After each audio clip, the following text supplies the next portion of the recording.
Buenos días, mis estimados estudiantes. Les saluda una vez más el profesor Luis Midma. Vamos a iniciar nuestras clases virtuales del curso de literatura. Recuerden que estamos ya llevando temas de literatura dentro de la hora del lenguaje con el tema las coplas y las crónicas. ¿Ya? Muy bien, empezamos. A ver, primero, la literatura de la conquista en el Perú, te dice acá en este párrafo, no es más que el producto del mestizaje. ¿Ya?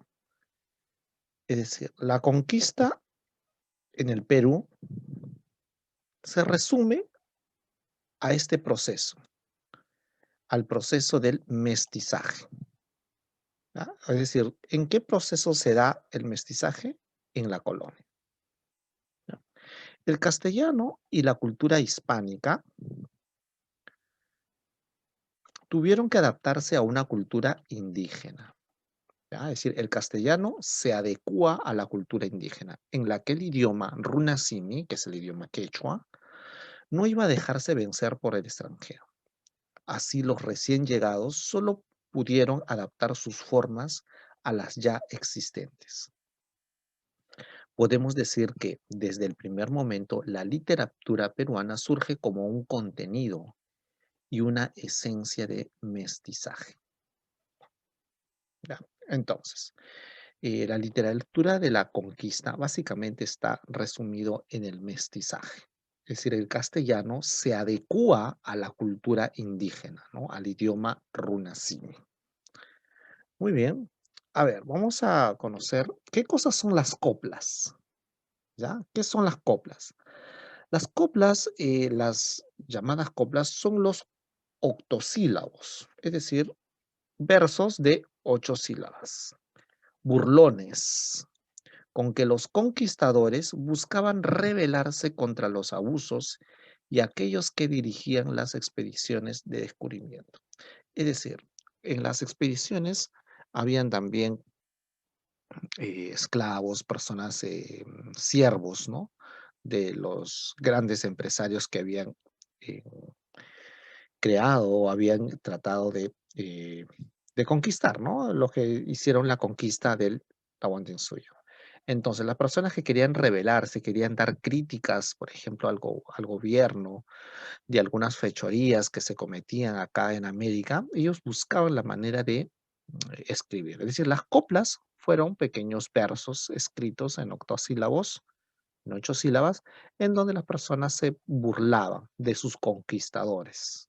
Es decir, los conquistadores de menor rango, los que estaban siendo explotados, hacia los conquistadores de mayor rango. ¿Ya? Acá tenemos un ejemplo. Dice, pues señor gobernador, míralo bien por entero, que allá va el recogedor y acá queda el carnicero. ¿No? Esta es una copla muy conocida. ¿Ya? Muy bien. A ver, ¿qué son las crónicas? Dice, pese a su esencia española, la crónica puede considerarse como el primer género mestizo. ¿Ya? La crónica es considerado el primer género mestizo. Recoge las emociones del combate entre conquistador e indio. Si la crónica es como una especie de historia en donde recogen las emociones, ¿no? Todas las vivencias de los conquistadores con los indios, ¿no? Los indígenas. Los triunfos y las derrotas que ambos mandos sufren para luego contar también las luchas entre los que recién llegan a un mundo desconocido. Pero las crónicas también nos transmitieron la historia de un pueblo grandioso, sus tradiciones, ¿no?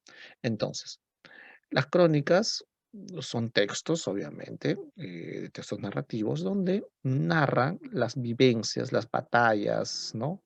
Que se dan entre conquistadores e indios. ¿Ya? Continuamos. Las crónicas varían dependiendo del tema o de quién era el autor. Por ejemplo, te dice, encontramos crónica de carácter oficial. Es decir, existen crónicas de carácter oficial que informaban a quienes estaban en la península sobre el avance de los nuevos territorios. ¿Ya? Crónicas, página, eran como que relatos escritos de corte militar, ¿no? Para poder informar sobre cómo se está desarrollando todo el proceso de la conquista y las acciones bélicas se tomaban. Otros, en cambio, sorprendían en sus relatos sobre las costumbres y usos de los pueblos indígenas. Ya, entonces habían dos, uno que era oficial y otro que era costumbrista del pueblo. Carácter oficial que básicamente era sobre el avance, las estrategias de la conquista y otro sobre las costumbres. ¿Ya? A ver, debido a los elementos míticos y fantasiosos de estas narraciones tenían, fueron acogidas en Europa con mucho agrado. ¿Ya? Entonces, estas crónicas que se escribían, que eran cronistas españoles, mestizos, también indígenas, más que nada los cronistas españoles mandaban estos escritos a España y los españoles obviamente veían, leían esto y lo veían con agrado.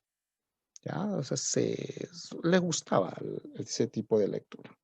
Además, era evidente que cada una de ellas resultaba ser producto de la interrelación entre el pueblo indígena y el español.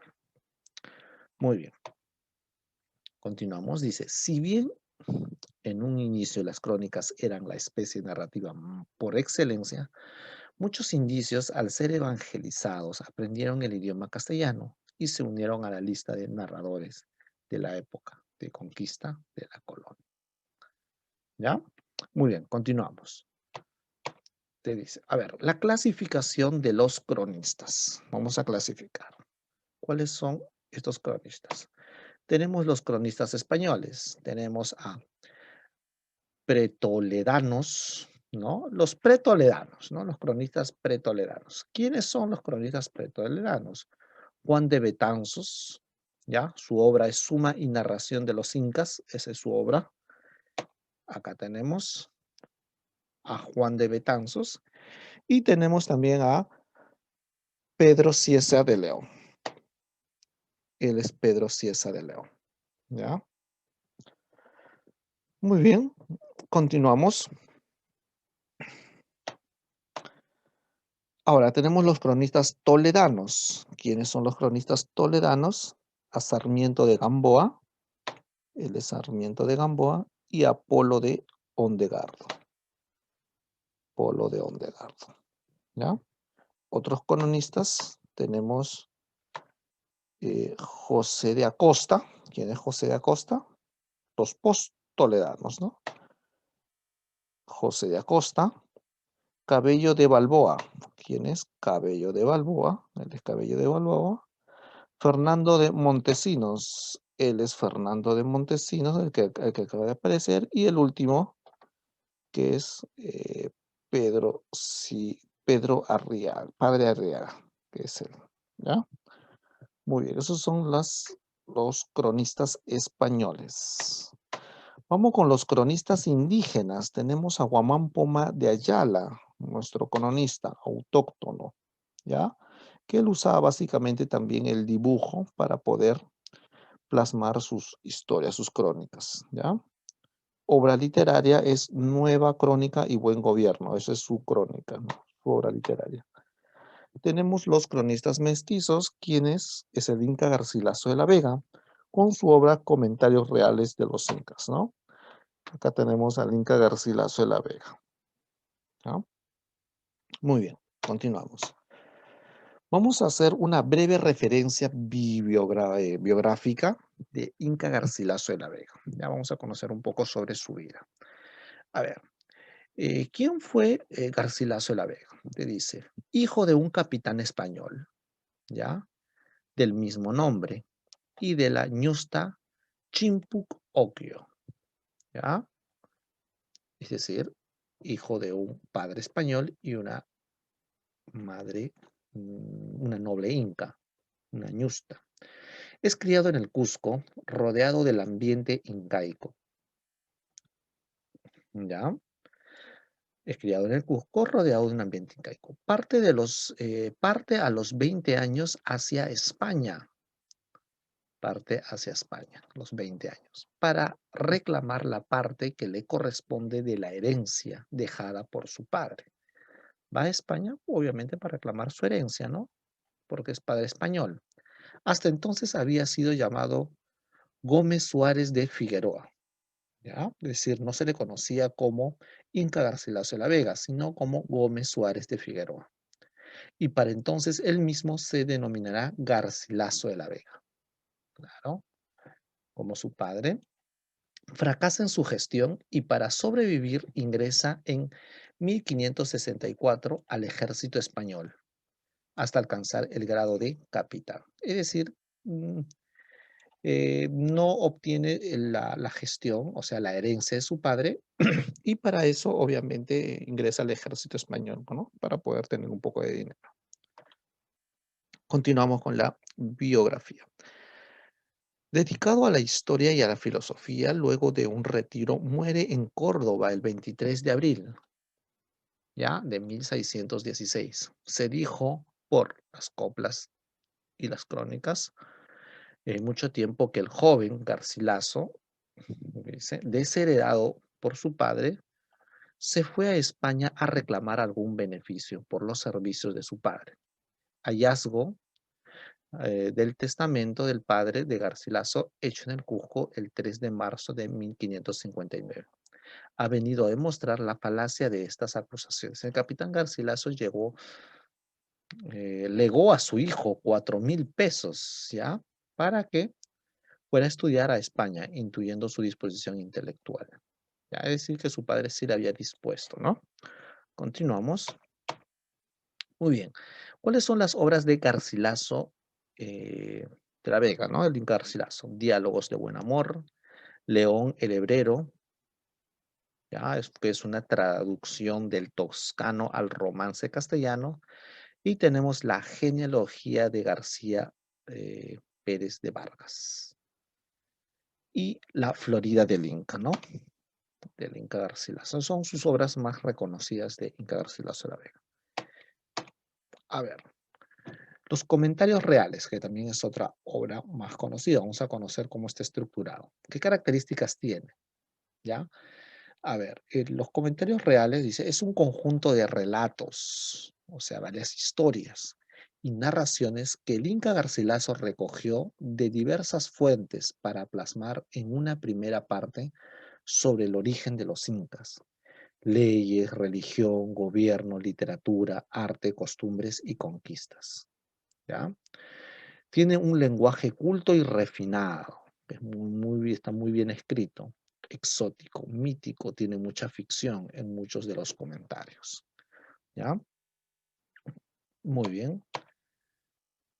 A ver, vamos a conocer las partes de los comentarios reales. La primera parte, que es comentarios reales de los incas. ¿Cuántos libros tiene? Tiene 7 libros. ¿Dónde fue publicado? Fue publicado en Lisboa. ¿En qué año? 1609.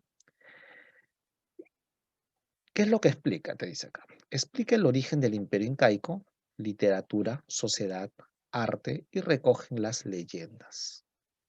Además, exalta el sistema incaico. ¿Qué cosa elogia el sistema incaico? La segunda parte, porque el Comentarios Reales se divide en dos, primera parte y segunda parte. La segunda parte tiene como nombre Historia General del Perú. ¿Cuántos libros tiene? Tiene 8.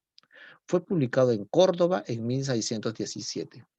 Narra las relaciones que se dan en torno a la invasión española y también las famosas guerras civiles. Justifica la conquista española con el mero hábito de servir a la corona y esperar reconocimiento y aceptación. ¿Ya? Muy bien. Entonces, los comentarios reales de los incas, bueno, esta obra está, en sí la obra es comentarios reales, ¿no? Se divide en dos, primera parte y segunda parte, ¿ya? Muy bien, a continuación van a ustedes desarrollar los ejercicios de la separata, ¿ya? Muy bien, los dejo. Cuídense.